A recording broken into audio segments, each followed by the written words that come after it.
Everyone knows that AI is bad. Literally anyone who is in the vicinity of this discussion knows that. Even the AI bros, and that's what causes them to come out of the woodwork. Everyone tells you that AI writing is bad, but nobody seems to explain why exactly it's bad. Well, welcome to Cat's Tails Cafe. Order whatever beverage that catches your eye, and let me, a hobbyist writer, explain to you why exactly AI writing is bad. Sucking up a bunch of the content that's around. Increases my creativity because I get to focus on dance techniques that AI simply cannot. SuperEyepatchWolf, because when you actually read the ChatGPT review, it doesn't take long to A, tell that it's AI, B, realize it sucks. There is a video by Edinger that tells you how to spot AI writing, and I would highly recommend you check it out after this video if you get interested. But this specific video's purpose isn't actually to teach you how to spot AI writing. That is just an add-on. You can also watch Slime's 9K's video on AI channels as well. He talks briefly there about AI writing as well. And reminder, AI is feeding off of us, the humans. Although I suspect that they are starting to feed off of each other as well, so I'm also telling you how to differentiate human writing and AI writing. Though that said, if you have interacted enough with AI writing, you know what it looks like. Anyways, let's first take a look at... Hey Vsauce, Michael here. Where are your fingers? Now, if you are a writer, even if you just do it for fun like I do, you would have heard of the advice to change up the words you use from time to time. That is why we have said, stated, mentioned, and other slightly different descriptions for whispers like murmur and mumble. To me personally, some of them mean something different in a sentence, but some people do use some words more interchangeably. What does that have to do with anything? Well, AI writing has a particular kind of repetition. One of them being the all-famous, it's not X, it's Y.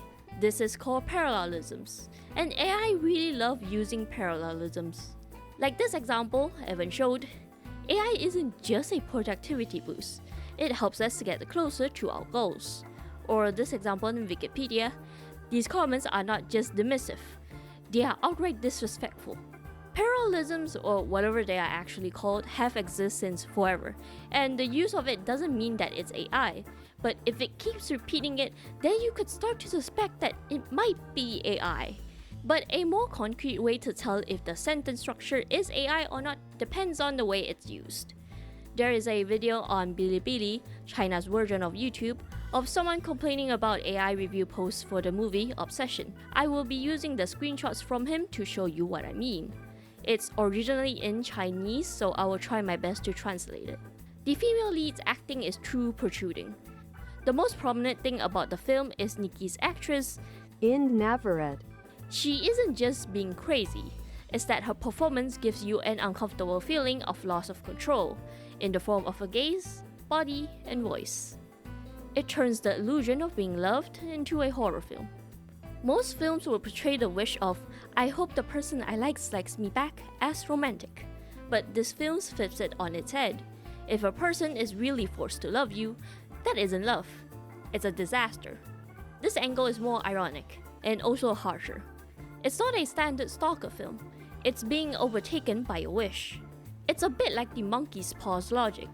You made a wish, it came true, but the way it came true will punish you. The point of horror is in she loves you until the point of inhuman.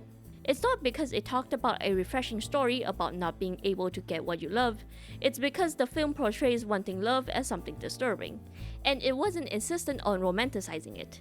It directly tells the audience, when you want to take someone's love by force, what you will get is not love. It will be a monster that's infected by desire. Even if it's through an unprofessional translator, you can begin to notice something. When AI uses any variants of it's not X, it's Y, it doesn't do anything in differentiating what it's trying to say. In fact, even in the example that Evan used, this is just explaining productivity boosts, just phrasing it differently. Though you might be starting to notice something else as well. But back on topic, there are a lot of terms that AI uses. Especially if you're like me, a role player, you will know the terms smells like ozone, he growled, Or a more specifically deep seating of somewhere in the distance, something happened. For some reason, it used to really like that. Also, I do not know what ozone smells like, or does it even have a smell? The reason why a repetition is a very normal thing is because how LLM works. The AIs that we call AIs are actually large language models, and how they work is not something I know very well how to explain. All you really need to know is that they are predicting what words should be together or come next without the knowledge in their database. So they have no clue what anything means. And the reason why they keep spitting out the same thing over and over, and names especially, is because in their database, these words are usually used together in this context. That's why when you let it come up with a name, Torn is a very popular option, and also Ilera. Because these are in their database and relate to this, and their sentence at least needs to make sense, they keep using the same thing over and over because it is what it predicts that you want from it. And also, these are generally very safe options and it won't really take risks. Not that it know what risks are. But speaking of ozone... Does your life carry a distinct lack of dead children? So because I unfortunately didn't feel like going through all of my fucking roleplay chats, I just decided that, hey, I'm going to ask the LLMs for some nice metaphors. And this is what I got from DeepSeek. I got a bunch from ChatGPT as well as a bunch from Gemini as well. Here are a few notable ones. Starting from DeepSeek, his smile was a bookmark left in the middle of my favorite story. I hate that one because if I left a bookmark there, that means that I haven't finished it and I probably should. Loneliness is a house where every room holds a mirror, and you've grown tired of your own reflection. That sounds very weird to me at least. Yeah, I understand it, but also like wouldn't it be more accurate to say loneliness is a house where only your voice echoes back at you? The stars were freckles on the face of night, as if the sky had been kissed by the fading sun. This one feels like nonsense to me, and what does the stars have to do with the sun? And what does freckles have to do with kisses? From ChatGPT, life is a book written in disappearing ink. I'd rather say life is a book written in permanent ink instead. She was a garden disguised as a person. I still don't understand what the fuck that means. A character is a house. Every scene opens another door. I don't like it. Also, what door and what house and what... Are we in the back rooms? A villain is a wound that learns how to speak. Generally, I will use disease or symptoms or consequences instead of a wound. That implies something different. A sequel is a shadow trying to prove it is its own person. That is just not true. A sequel is usually a continuation of a story. The short and punchy section isn't really metaphors, it just feels like they are explaining what the word meant. From Gemini, her laughter was a sudden storm of confetti. Boy, you know, Gemini in general is a bit better at this, but not by a whole lot.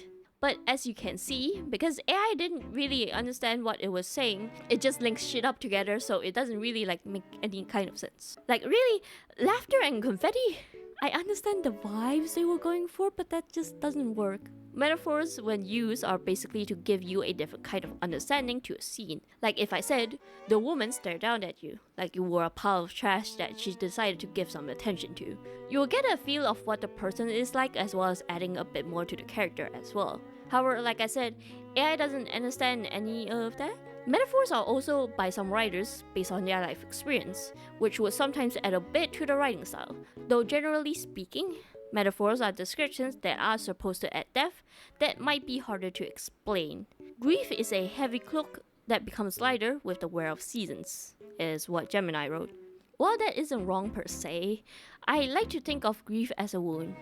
A wound that doesn't seem very deep at first, but when you decide to press on it, it bleeds. And it bleeds badly. Though there is a massive elephant in the room that I haven't yet talked about, and if you are already observant, you probably already pieced the pieces together.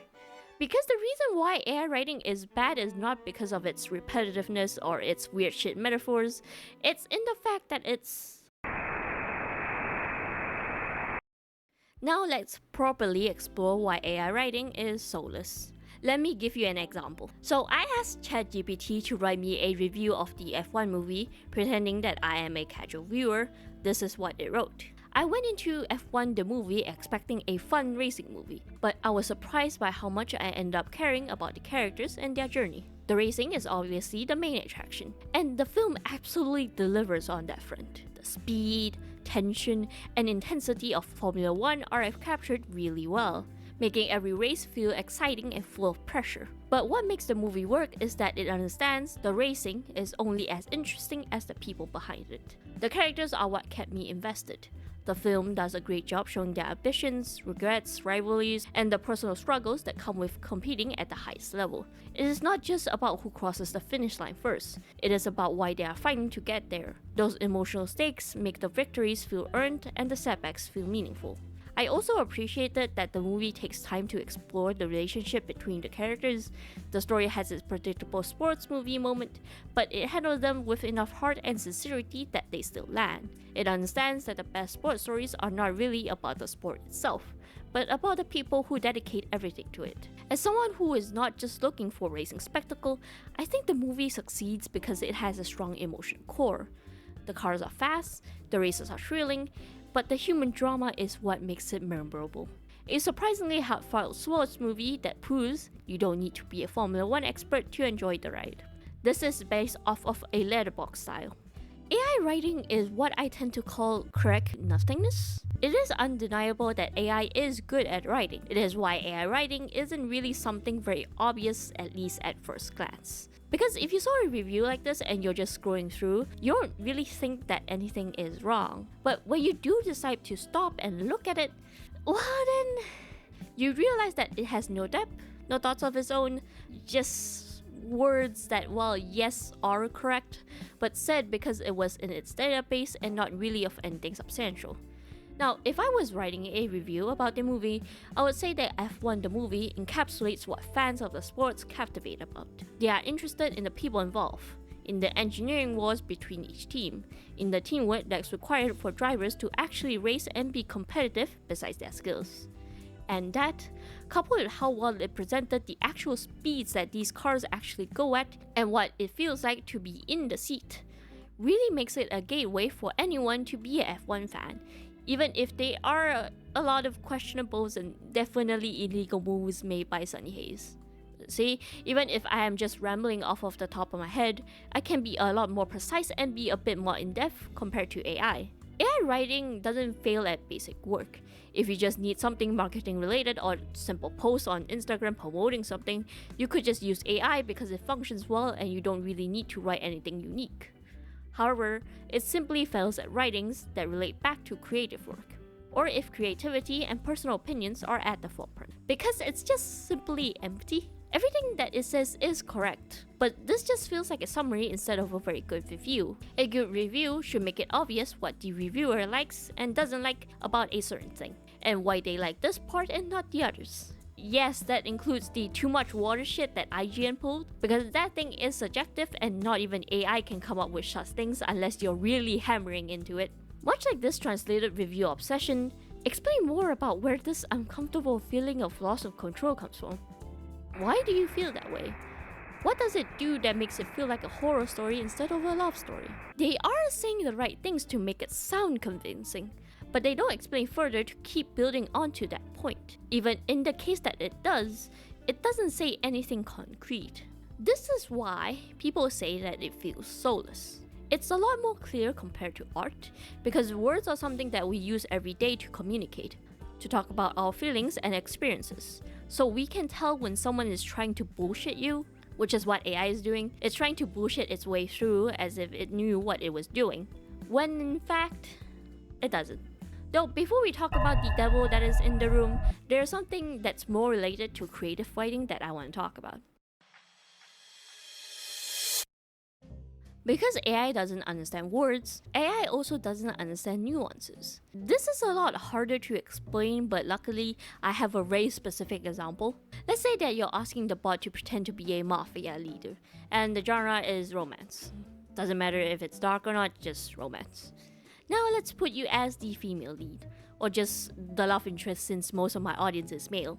Now, you're forced to seduce and make the mafia leader fall in love with you because of plot. So, how will you go about approaching this issue?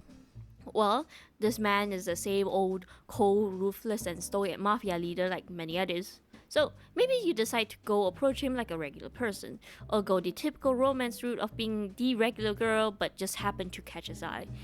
But well, this one just decides to ignore you? Why? You decide to dig around a bit and you find out that he's more into the kind of girls who can kill him. It's because he thinks that having a blade for a partner is far more appealing than just a regular and normal girl. That's nuance. And that's also where a lot of writers fail. What differentiates two people of the same personality traits is the way they work and treat issues. This is due to the differences in family, mindset, and experience. If you are like me and read a lot of villainous manhwas, you will know that a lot of the male leads feel the same. That's because a lot of manhwas came from web novels, and a lot of web novels have the same kind of male leads with the same character traits. But because the writer doesn't really explore how other aspects of their life might affect their decisions and why they make certain decisions and exceptions, everyone feels the same. And that's why many characters feel the same. In reality, characters of the same character traits can act differently because of the aforementioned details. Sometimes it doesn't even have to be anything too complex, because even for characters like Dio from JoJo's Bizarre Adventure and Frieza from the Dragon Ball series, they are irredeemable villains in their own right, but they don't feel like the same person. By saying all of that, you will realize what I'm trying to say. When a human writes, no matter what kind of writing or statements they put out, there is a set logic that they adhere to. Whether they realize it or not, even if that logic is full of holes and not something anyone else would understand, it still fits neatly into the way they see things and view the world. This is also the reason why people that heavily support a political party has much of the same opinions on a lot of matters, because their baseline is the same. An AI can't understand nuance. Nuance isn't a thing that can be easily understood with words.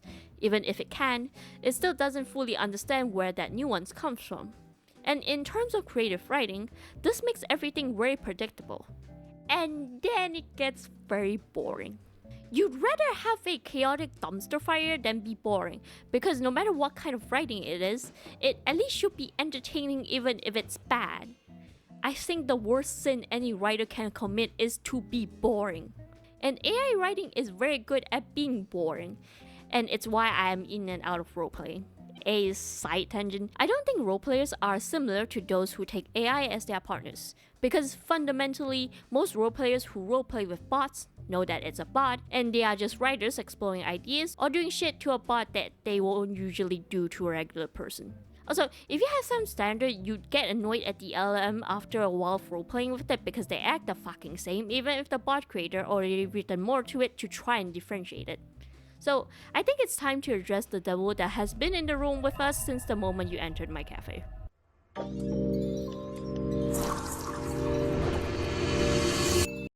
The idea literally came into my head when I sat down and thought about it. And then I was horrified to realize that AI writing is basically content farms but automated.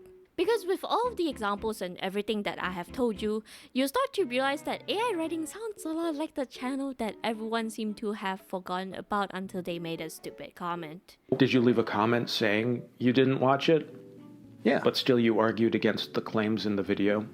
Yeah. Do you see why people are talking about this? WATCHMOJO used to make top 10 videos, as in they made loads of them since they have a whopping 33,000 public videos on their channel, which means about 4 to 5 videos a day.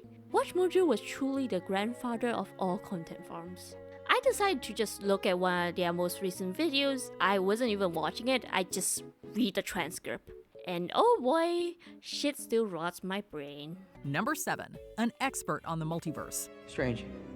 I mean, it feels like they are padding it out a lot, like a lot more than you expect. If you decide to ask AI to write a top 10 script of the same topic as WATCHMOJO, and then ask the same person to narrate it, I doubt you could tell much of a difference. If you think about it logically enough, it's not really surprising that AI sounds like content farms since they release so many videos each day or each month. There is a lot of videos that will definitely find its way into the AI's training database. And now since they are new content farms that are just straight up using AI, they are just feeding off of each other.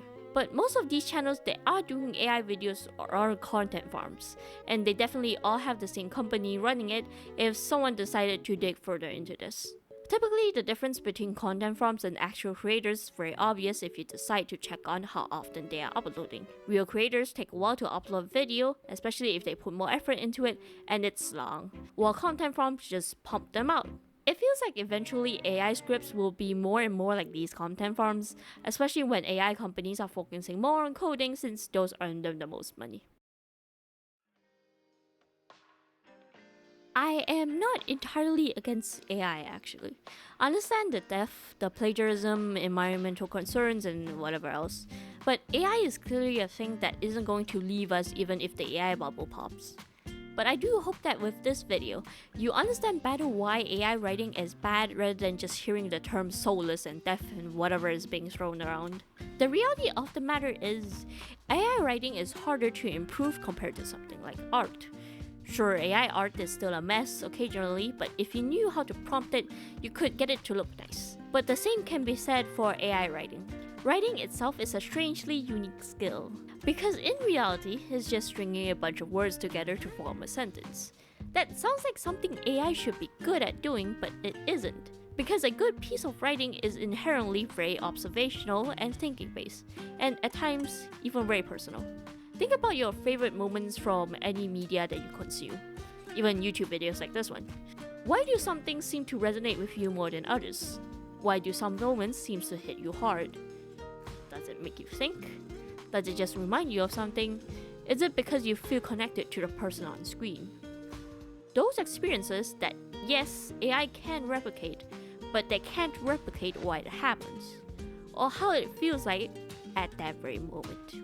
But all you need to remember is that AI writing is bad, because it's the most corporate, predictable, boring writing anyone has laid eyes on. So if you need to dunk on AI bros and their writing, just say that it made me fall asleep. This is Amelia from the Cat is Bored channel, and I talk about whatever I am interested in at the moment. Remember to pay your bill on your way out. I hope to see you next time.